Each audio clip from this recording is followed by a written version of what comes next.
Hello student, in this video we are going to start chapter 15 of your science book, that is light. What is light? Light होती क्या है?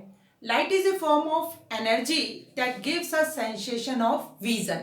Light एक प्रकार की energy है जिसकी वजह से हमें क्या कोई चीज दिखाई पड़ती है. Light always travel in a straight line. Light हमेशा स्ट्रेट लाइन में ही चलती है और this process is known as rectilinear propagation. और ये क्या कहलाता है? रेक्टिलिनियर प्रोपोगेशन कहलाता है. लाइट का एक स्ट्रेट लाइन में चलना रेक्टिलिनियर प्रोपोगेशन कहलाता है. Speed of light is 3 × 10⁸ metre पर सेकेंड. एक सेकेंड में जो लाइट है वो कितना डिस्टेंस कवर करती है? 3 × 10⁸ मीन्स 3 के बाद कितने जीरो? 8 जीरो. इतना मीटर डिस्टेंस वो कवर करती है. अब यदि हम देखें ऑब्जेक्ट, दो प्रकार के ऑब्जेक्ट होते हैं, luminous object and non luminous object. Luminous object that have their own light. वो ऑब्जेक्ट जिनकी खुद की लाइट होती है वो ल्यूमिनस ऑब्जेक्ट कहलाते हैं. ल्यूमिनस ऑब्जेक्ट टू टाइप्स के हैं, natural luminous object and man made या आर्टिफिशियल ल्यूमिनस ऑब्जेक्ट. नेचुरल में आपके सन आ गया, स्टार आ गए क्योंकि उनकी खुद की लाइट होती है, और मैन मेड में आ गए bulb, tubelight. Next is non luminous object that do not emit their own light. जो खुद की अपनी लाइट एमिट नहीं करते हैं वो कहलाते हैं नॉन ल्यूमिनस ऑब्जेक्ट. ये भी टू टाइप्स के होते हैं, natural and man made. Natural में आपका क्या गया? मून. मैन मेड में टेबल, चेयर, वॉल, जिनकी खुद की लाइट नहीं होती है. जब क्या होता है? ल्यूमिनस ऑब्जेक्ट की लाइट इन पे पड़ती है तो ये दिखाई देते हैं. Next is reflection of light. क्या होता है reflection of light? Bouncing back of light when it reflect या when it incident on a surface is called reflection of light. जब किसी सरफेस में लाइट पड़ती है तो उसका वापस आ जाना, बाउंस बैक हो जाना कहलाता है रिफ्लेक्शन. रिफ्लेक्शन टू टाइप्स का होता है, regular reflection and irregular reflection. यदि सरफेस क्या है?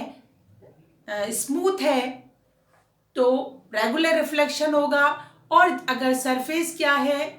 रफ है तो इरेगुलर रिफ्लेक्शन होता है. अब रिफ्लेक्शन में जो पहले तो रेगुलर और इरेगुलर रिफ्लेक्शन क्या है? यदि सरफेस स्मूथ होगा तो इंसिडेंट रे जो है वो जाएगी और इस तरीके से जहां भी जाएगी वहां पर क्या होगा? एंगल इन दोनों के बीच का डिस्टेंस हमेशा सेम रहेगा. और इरेगुलर होगा, रफ सरफेस होगा तो क्या होगा? एक ऐसे गई, दूसरी ऐसे चली गई, तीसरी ऐसे आ गई. ये कहलाता है इरेगुलर रिफ्लेक्शन. अब जब हम बात करते हैं सरफेस की, इंसिडेंट रे की, रिफ्लेक्टेड रे की, तो ये कहलाते हैं component of reflection of light. तो इसमें क्या क्या कंपोनेंट है? सबसे पहले तो ये सरफेस है, और जो जनरली सरफेस हम यूज करते हैं रिफ्लेक्शन के लिए वो करते हैं मिरर. मिरर क्या है? हाईली पॉलिश्ड स्मूथ सरफेस है. एक तरफ से हाईली पॉलिश्ड होता है और स्मूथ होता है. ठीक है. जब कोई भी लाइट, जो रे ऑफ लाइट है, ये कहलाती है इंसिडेंट रे. जो रे ऑफ लाइट क्या कहलाती है? Incident ray. तो पहला कंपोनेंट हो गया इंसिडेंट रे. नेक्स्ट टकरा के, ये सरफेस है, इससे टकरा के जो लाइट जाती है वो कहलाती है रिफ्लेक्टेड रे. तो ये हो गई रिफ्लेक्टेड रे. सरफेस के परपेंडिकुलर एक इमेजिनरी लाइन है. लाइन है नहीं, सिर्फ काल्पनिक लाइन है. परपेंडिकुलर मतलब इससे सरफेस से जो 90 डिग्री का एंगल बना रही है, ये कहलाता है नॉर्मल. क्या कहलाता है ये? नॉर्मल. अब जो एंगल बनता है इंसिडेंट रे और नॉर्मल के बीच, वो कहलाता है एंगल आई, और एंगल आई को बोलते हैं हम angle of incident, angle of incident. Same जो एंगल बनता है नॉर्मल और रिफ्लेक्टेड रे के बीच, उसको बोलते हैं एंगल आर, और ये होता है angle of reflection.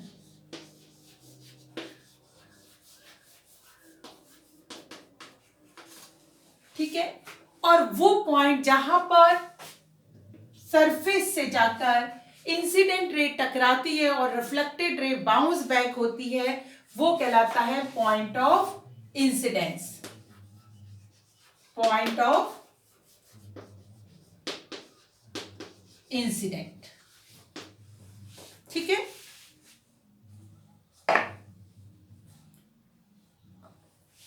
Law of reflection. 2 law है रिफ्लेक्शन के, कौन कौन से हैं? नंबर फर्स्ट, ध्यान से सुनिएगा, बहुत इजी है। इंसिडेंट रे, रिफ्लेक्टेड रे, 3 चीजें हैं इसमें, 2 तो रे हैं और एक नॉर्मल है। ठीक है, incident ray, reflected ray, normal, all lies in same plane. ये तीनों के तीनों किस में होने चाहिए? सेम प्लेन में होने चाहिए, मतलब एक ही प्लेन में होने चाहिए। 2 रे हैं और एक नॉर्मल है।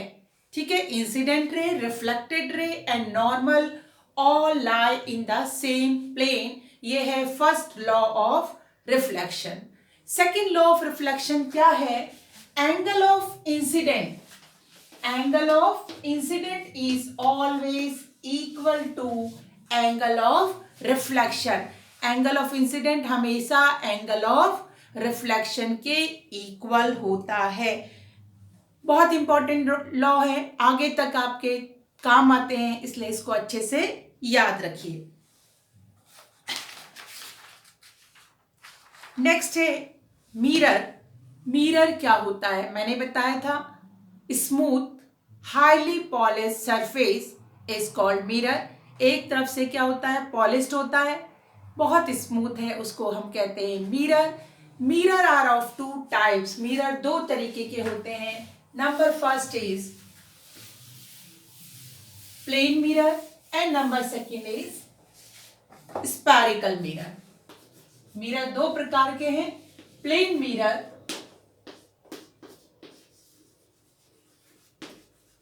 and next one is spherical mirror।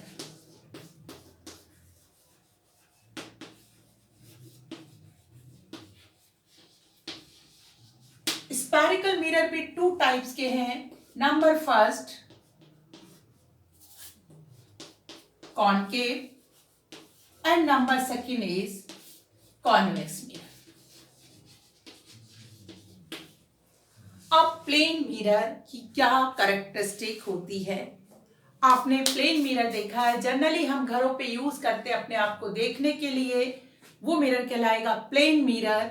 अब क्या कैरेक्टरिस्टिक है? हम बहुत सारी कैरेक्टरिस्टिक आपको पता है। अगर हम उस मिरर को देखें तो उसके अंदर इमेज दिखाई पड़ती है। Size of image is always equal to size of object, ये आपको अच्छे से पता है। जितना बड़ा ऑब्जेक्ट रखोगे उतनी ही बड़ी क्या बनेगी? इमेज बनेगी। First characteristic. Second one is distance of image is equal to distance of object from the mirror. अगर हम देखेंगे मिरर है तो जितनी दूर पे ये मिरर अगर है तो जितनी दूर पे ऑब्जेक्ट होगा सेम उतनी ही दूर पे इमेज जो है वो बनेगी। दोनों के बीच का डिस्टेंस सेम रहता है। थर्ड वन जो इंपॉर्टेंट है उसको याद रखिएगा, image is lateral inverted. Image कैसी होती है? लेटरल इन्वर्टेड होती है। लेटरल इन्वर्टेड मीन्स इसका क्या होता है? लेटरल इन्वर्टेड कि लेफ्ट साइड जो है वो राइट नजर आती है और राइट साइड जो है वो लेफ्ट नजर आता है। आपने देखा ऐसा ही कि आपका लेफ्ट हैंड जो है वो राइट साइड पे होता है और राइट हैंड लेफ्ट साइड पे होता है, इसको कहते हैं lateral inversion. Number fourth characteristic, image is erect. Image कैसी होती है? सीधी खड़ी होती है। अगर कोई चीज इस तरीके की है, मान लो पेंसिल है तो हम ऐसे ही पेंसिल हमें दिखाई पड़ेगी, उल्टी नहीं दिखाई पड़ेगी, लेटरल इन्वर्जन दिखाई पड़ेगी लेकिन इरेक्ट होगी। तो ये कैरेक्टरिस्टिक हो गई। और एक कैरेक्टरिस्टिक और है, मैं अभी उसको एक्सप्लेन करूंगी, पर याद रखना इमेज इज वर्चुअल। इमेज कैसी होती है? वर्चुअल होती है। ठीक है, अब इमेज के बारे में हमें ये तो पता चल गया, लेटरल इन्वर्जन क्या है, साइज पता चल गया, डिस्टेंस पता चल गया। दो वर्ड हमने यूज किए हैं, एक तो इरेक्ट और दूसरा यूज किया है वर्चुअल।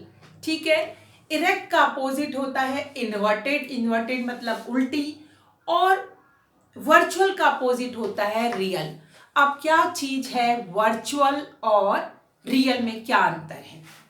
अगर आपने मिरर पे अपनी इमेज देखी होगी, ठीक है, ये तो मैं एक जो हम देखते हैं उस हिसाब से बता रही हूँ कि इमेज, अगर आपने मिरर पे अपनी इमेज देखी होगी तो आपको ऐसा फील होता है कि मिरर के पीछे इमेज बन रही है, मिरर के ऊपर नहीं बन रही, मिरर के पीछे बन रही है। इस टाइप की इमेज कहलाती है वर्चुअल इमेज। अभी कारण बताऊंगी ऐसा क्यों होता है। नेक्स्ट है, यदि इमेज ऐसा फील होता है कि मिरर के ऊपर बन रही है तो वो कहलाती है रियल इमेज। थोड़ी देर के लिए आपने सबने प्रोजेक्टर देखे अपने स्कूल में, है ना, वहां पर आप चीज देखते हो तो आपको कैसा फील होता है कि उसके प्रोजेक्टर के ऊपर कोई भी पिक्चर बन रही है, ठीक है ना, ऊपर बन रही है, ऐसे नहीं लगता पीछे बन रही है। तो इस टाइप की इमेज कहलाती है रियल इमेज। ठीक है, इरेक्ट मतलब सीधी खड़ी, और अगर वो उल्टी हो जाती है तो उसको कहते हैं इन्वर्टेड। अगर आपने पेंसिल ऐसे रखी थी और आपको दिखाई इस तरीके की पड़ रही है तो वो कहलाती है इन्वर्टेड इमेज। ठीक है, रियल का अपोजिट वर्चुअल और इरेक्ट का अपोजिट इन्वर्टेड। अब क्यों बनती है रियल इमेज और क्यों बनती है वर्चुअल इमेज? आपको पता चल गया प्लेन मिरर में कैसी इमेज बन रही, इरेक्ट एंड वर्चुअल इमेज बन रही है।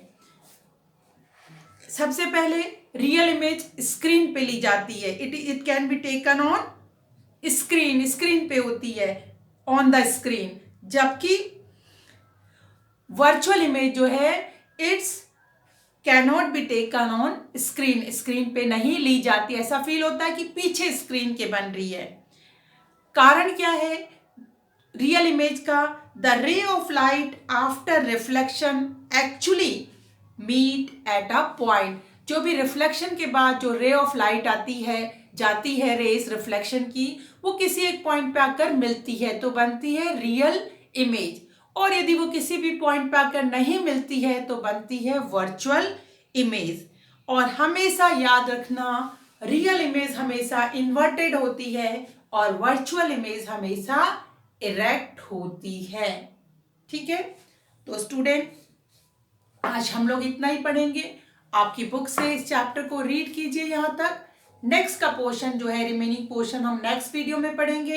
Have a nice day, good bye.